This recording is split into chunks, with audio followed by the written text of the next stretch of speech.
Talk Radio 790 KABC, The John Phillips Show, broadcasting live from the Morongo Casino Resort and Spa Living Room Studios. Mr. Randy Wangs in Culver City. John, you can't make this one up. Ulysses Hernandez and Hilda Solis were at a press conference in the biggest drug den of Los Angeles, MacArthur Park, talking about safety and cleanliness. Ulysses invited up a representative from Homeless Healthcare Los Angeles, the harm reduction organization that passes out meth pipes at that park, and listen to what happened. My name is Aurora Morales. I am the program manager for Homeless Healthcare Los Angeles' Center for Harm Reduction. Thank you to Ulysses Hernandez and your team for inviting us here. Thank you to LA County Department of Health Services for your funding and for making this possible, right? So in response to the recent overdose epidemic, we have rigorously trained and mobilized overdose response units to go out into communities that have been hit the hardest by one of our nation's most devastating public health crises. MacArthur Park is one of those communities. I think there's one right behind you, lady. You can tell another satisfied customer. If that's your job, though, do you really have to wait for someone to call 911 when one of your quote-unquote customers overdoses? At what point do you just start keeping body bags in your trunk? This organization gets paid money from your tax dollars to pass out meth pipes, to pass out foil, and to walk around with Narcan in case anyone does too much. From the same organization that wants you to hand out toothpaste instead of candy on Halloween. Yes! 800-222-5222 is the telephone number. 1-800-222-5222. It is the new year. It is January the 6th. We are back from the Christmas and New Year vacation. Randy, you left the state of California. How was your break? Well, if you want to find out, look at my social media and watch me do a whiskey luge at a steakhouse in Santa Fe, New Mexico. I saw you pouring bourbon down a piece of bone marrow and consuming it. You look like Fred Flintstone. It was one of the greatest experiences of the year for me. It was magical. Is it that good, or is it just a novelty sort of thing? No, it really adds a little flavor to the bourbon. They do it old-fashioned at this place, the Market Steer Steakhouse in Santa Fe, New Mexico, where they do Wagyu-washed bourbon. But you can try that straight-up experience for yourself by pouring down the bourbon with all that beef fat. It was incredible. Okay, so people do it for the taste, and it's not like that steakhouse in Amarillo where if you eat the 72 ounces in an hour, you get it for free. Well, you get it for the taste, but it's also for the spectacle. I mean, I got to drink bourbon out of a bone. And if you want to take a look at the pictures, just go ahead and follow Randy on X or Instagram. Randy Wang Radio. You'll see the ridiculous picture and all my food porn. Now, I went to Arizona for the Fiesta Bowl, and I've got to say, I'm a big believer that whether it is airlines or hotels or cruise ship companies, whatever the case may be, if you stick with one company, boy, do they take care of you. You get status with that company, and when you have a little status, they treat you different. They give you the bottles of water when you check in. They give you the cookie. Well, at DoubleTree, they give everyone the cookie. At international destinations, the hotel has a concierge lounge where you have as much booze as you can drink. It's like flying first class. And this time, Randy, I got a bottle of the bubbly to bring in the new year. Oh, my. And I thought to myself when I looked at it that it was a very expensive bottle of bubbly because it wasn't named after an Eastern European war criminal. But when I looked a little bit closer, instead of telling me what vintage the champagne was, it told me it had an expiration date. And then I looked a little bit closer, and it said noon. Oh, my. But I'm still here to tell about it. Hey, it was the thought that counts. That's right. It's champagne in Arizona. What do you want? But here we are. It's 2025. We're happy to be with you. And just because we weren't here over the holiday break, that doesn't mean that all of the craziness that we typically talk about on this program took a break. We may have gone on vacation, but the nuts haven't. And Randy, in San Francisco, there's one particular nut that really didn't take a break. This is what's so funny. We started last year with this story, and we're starting this year with this story about the same guy, the repeat car burglar who has been busted over and over and over again for many years, bipping in San Francisco, evading from police, running over a police officer's foot, crashing into a police car, a non-stop rap sheet. He was arrested again, and a judge, once again, to the protest of the prosecutors in San Francisco, slapped him on the wrist. He's what you call a frequent flyer. For the best coverage of this story anywhere, we go straight to ABC 7 in the Bay Area and the legendary Dan Noyes. Always live. ABC 7 News starts right now. A San Francisco Superior Court judge went through with his plea offer today for a serial car burglar, ordering him released from jail after less than 4 months. This time he'll learn his lesson. Well, what the hell is wrong with this judge? How does the judge get to work? I know he doesn't take the bus because that's too violent.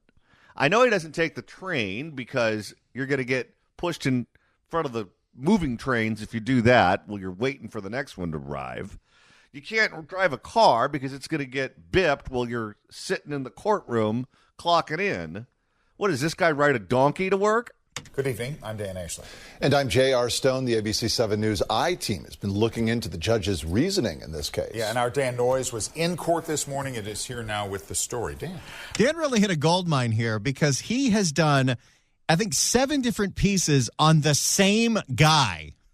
Yeah, and then all you need is the most recent crime, and then you just repeat the old stuff. Oh, it's good times. Dan and JR, San Francisco DA Brooke Jenkins took this case very seriously.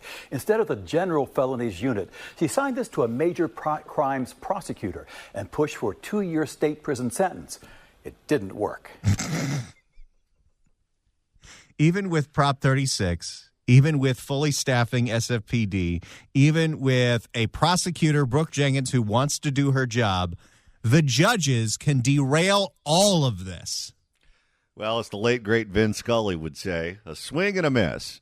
Unlike judges in past hearings for repeat car burglar Robert Sanza, San Francisco Superior Court Judge Bruce E. Chan denied our request for a camera in the courtroom at today's hearing for video or still pictures. Why would he do that? Is he ashamed of his decision? Yeah, is he worried about what Nancy Grace would have to say about this one? And he went through with his offer in exchange for guilty pleas to 5 felonies: receiving stolen property, accessory after the fact, possession of a firearm by a felon, concealed firearm in a vehicle, possession of ammunition. Sanza will be released after less than 4 months in county jail. Does he get his gun back? Okay, 4 months in county jail. What does that actually mean? About 20 minutes? That was 5 severe felonies. Aren't we trying to take, felons with guns, concealed guns, seriously? No. That's not a real crime anymore. Unreal. And again, this is many years after San Francisco got rid of their insane prosecutor. Sylvia, with Sanza's history of reoffending, how is this proper? I said what I had to say on the record. I tried to discuss the case with Sanza's public defender, Sylvia Wynn. Yeah, she ain't talking to you. Oh, no, she's not. He's been on probation several times and reoffended. I wanted to ask, what's the point of probation? There is no point. Because if you're on probation, you're supposed to mind your P's and Q's. You can't color outside the lines. And if you do, you're supposed to go to the clink. But in San Francisco, because the judges aren't on board, just because the voters are, just because the statewide initiatives are, just because the district attorney is, and the police chief is, and the new mayor is, if the judges don't sign on, it doesn't work. So this public defender shows up, she goes through the motions, she gets her guy a sweetheart deal, and now she's got to go meet with some guy with tattoos on his face in the hallway. He's been on probation several times and reoffended. I wanted to ask, what will be different this time? People are kind of upset about what's happening here. How is this proper given his history of reoffending? I think the court made a very clear record. Which is what? The court made a very clear record. You were in there. We made a clear record as well. So Thank you. Is that all you have to say? That's all I have to say. Thank you. Boy, she's real pleasant. Well, she slipped one by the goalie. You think she's a dummy?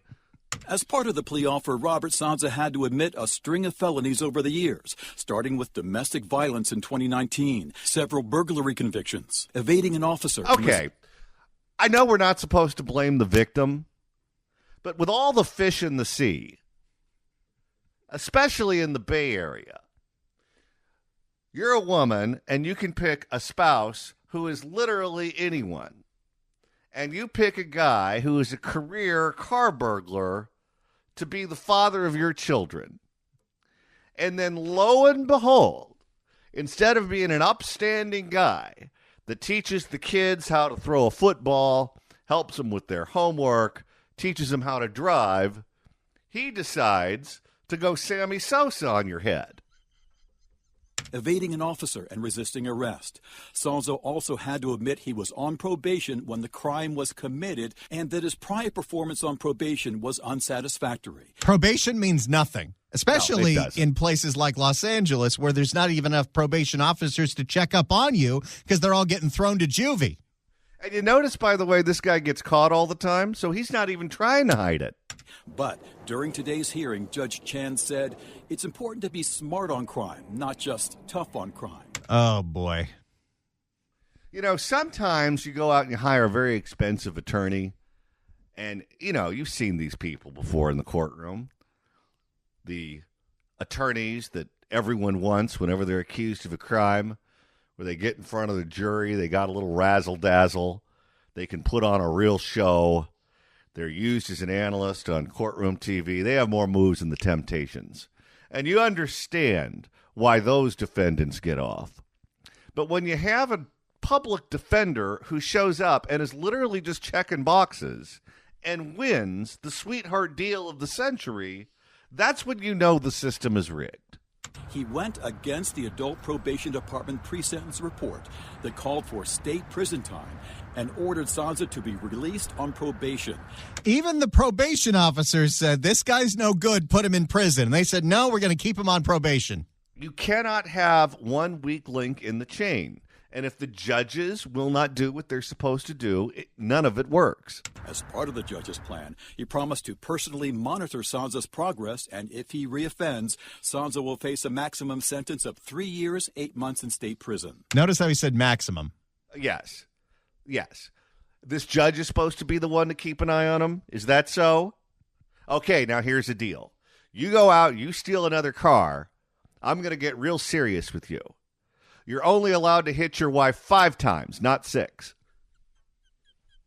That's this case, and I made my commitment after his earlier cases that we would make sure that we held him accountable. DA Brooke Jenkins is growing more vocal about what she sees as failures in the criminal justice system. I think we have a culture at the Hall of Justice here in San Francisco of judges viewing property crime as less significant.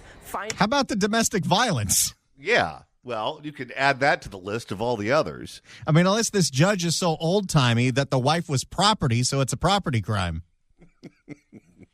Finding opportunities to not hear trials and to send people back out to, sadly, use the courthouse as a revolving door. The judge on this case is Bruce E. Chan. He's 68 years old, did his undergrad at Stanford, law school at UC Davis, worked as a San Francisco public defender for 18 years. Okay, there's your biggest red flag. 18 years in the public defender's office. And who is it that made him a judge, Randy? Not Gavin. We can't blame Gavin on this one. Before Governor Arnold Schwarzenegger appointed him to the bench in 2009. There you go. This one is Arnold's fault. Arnold should have known better that an 18-year public defender has no business being behind the bench. You know, it's hard to believe that a guy who impregnated the maid had bad judgment. He's been reelected twice. His current term expires in 2029. Okay, so that one's on the San Francisco voters. They don't know who these people are. How many emails do we get about the judges? If you don't know anything about the judge, leave it blank. No, we need to educate people about the judges, and we need to vote them out. But it takes money. It's hard to do on a program like this. It's hard to do on a website. You need people who have money and resources to essentially launch campaigns against these people. It seems like in the 10 years I was there, trying really hard, the city only got worse. That's former San Francisco police officer Riley Bandy. Sansa has been convicted of running from police several times. And Bandy got injured when Sansa slammed into his patrol car April 27th, 2022. Of course, that's also just a property crime, right? Crashing into a cop? Yeah, assaulting a police officer. Why not? He sped away in a stolen car suspected in several auto burglaries that day. Sansa rammed into houses, sideswiped cars, slammed into another, causing injuries. We need to get an actuary just to total up how much damage this one guy has caused in the last 5 years in San Francisco. It's probably in the millions. Sansa faced a slew of charges, but in a plea deal with a different judge, all of them got dismissed except a single count of evading an officer. It's like every single article involving this guy is from The Onion. The Robert Sansa saga has driven Officer Bandy to retire. He worries about officers still on the force. Then the question is that going to motivate police officers then to work harder? I don't see how that's possible. Oh, boy, San Francisco. I think we found our first clip that'll make the board. Oh, boy, San Francisco. A retired SFPD officer who quit because the judges keep letting the guy out that crashed into him. Oh, boy, San Francisco. The only way we're going to get this guy to stop stealing all these cars and creating all the havoc that he creates is if he signs up to do a movie with Alec Baldwin. I'm just fed up there. I'm just fed up. Sansa may be getting out of San Francisco County Jail any time now, but he faces a $200,000 warrant out of Contra Costa County for fleeing an officer and resisting arrest. How are their judges? Well, I'm sure he's found the error in his ways. The DA's office there tells me they are making arrangements to take Sansa into custody. So the story continues. See what happens then. Yeah, absolutely. Wow, that's something.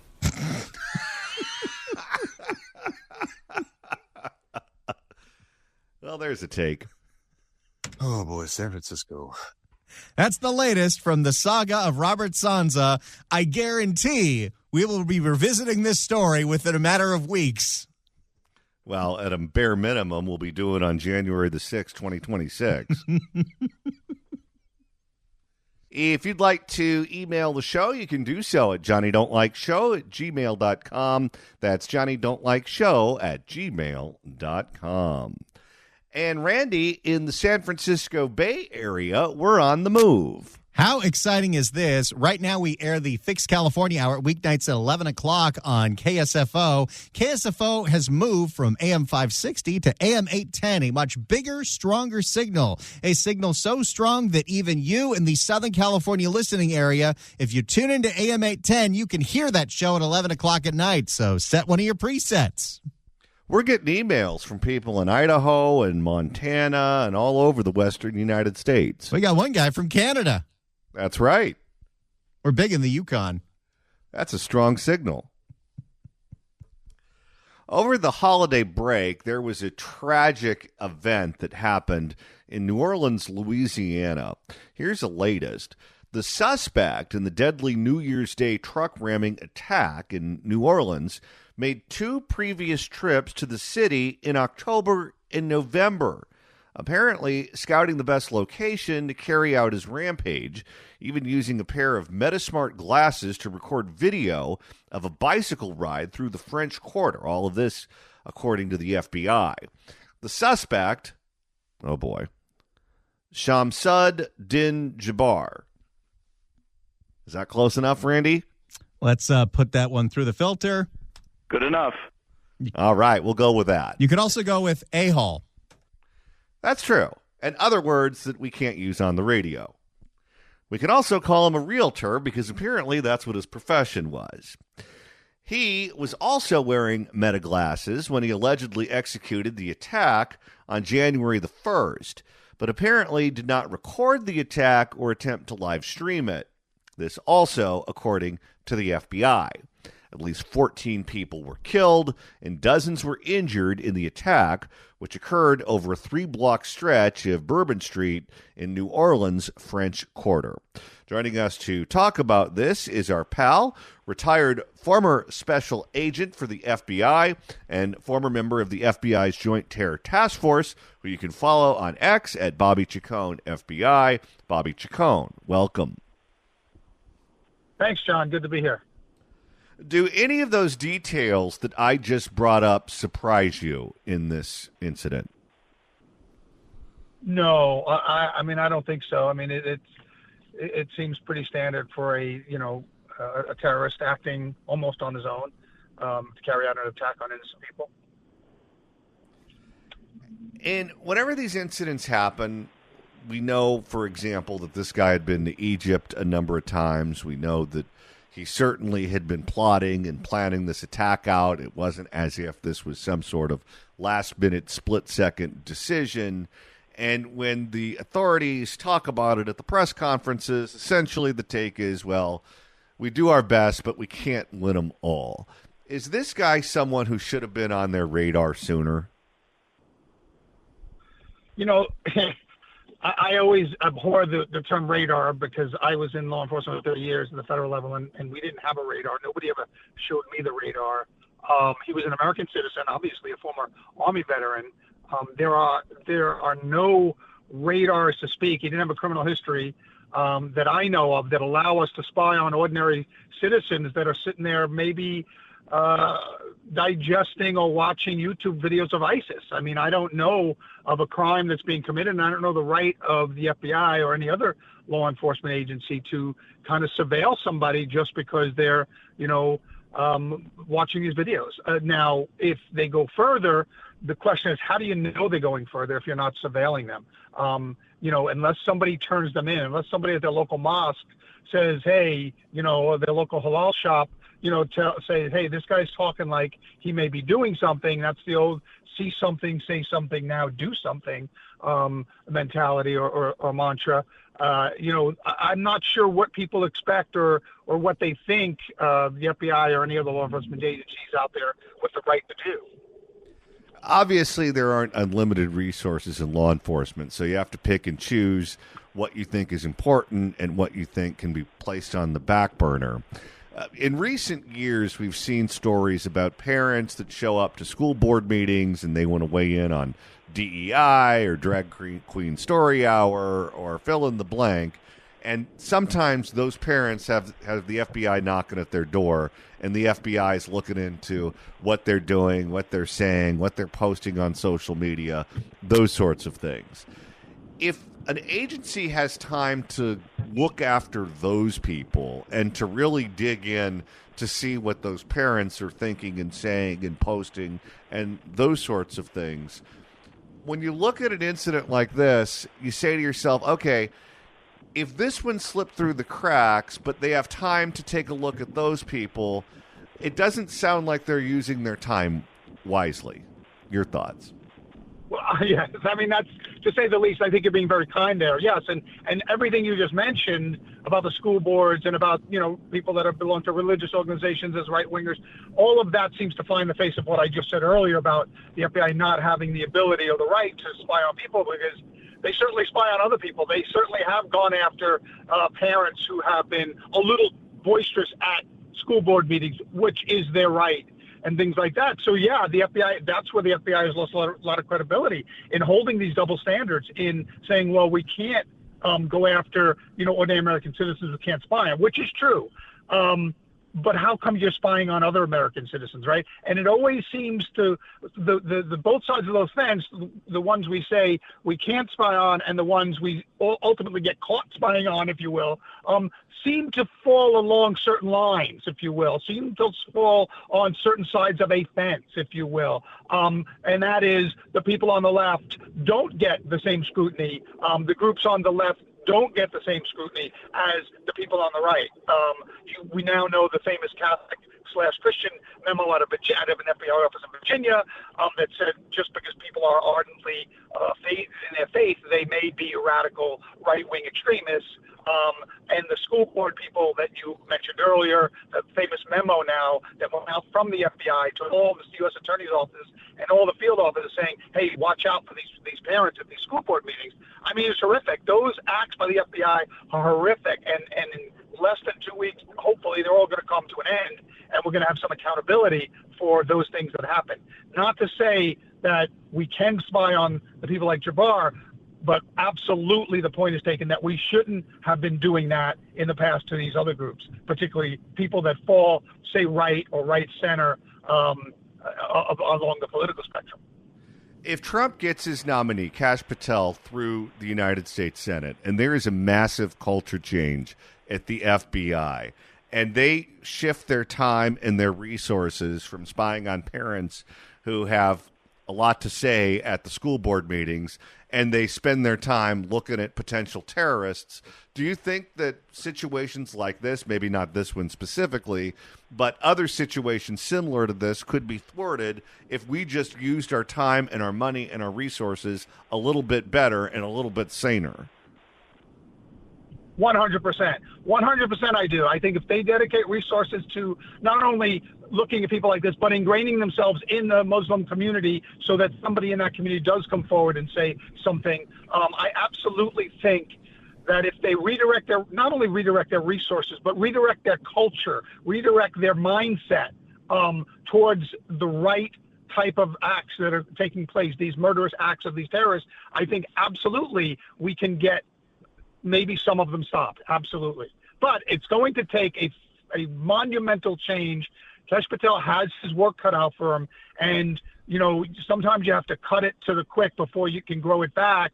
And I think that there may be some lean times at the FBI before it grows back into the organization that it was, say, when I went on in the mid-'80s. So yeah, I think that it's going to take that kind of fundamental change and also some accountability for these past acts. The police chief in New Orleans came from, inexplicably, Oakland, California. And I got to say, I don't know much about what goes on in New Orleans. I've been there a couple of times. I enjoy the beignets. I enjoy the food. I enjoy the music. I enjoy the culture. I like all of that.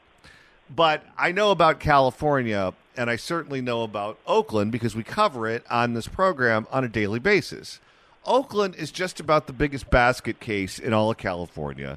It's a dangerous place. It's a violent place. It's a place that is in virtually no way meeting state standards, including the 911 system, which should have been taken over by the state a long time ago, but the state doesn't want to take on that headache, so they allow them to continue to destroy it. But that's where the mayor and the city council in New Orleans decided to pluck the police chief and put them there. And apparently she got in trouble for running people over, and she wasn't very impressive at any of the press conferences that I saw.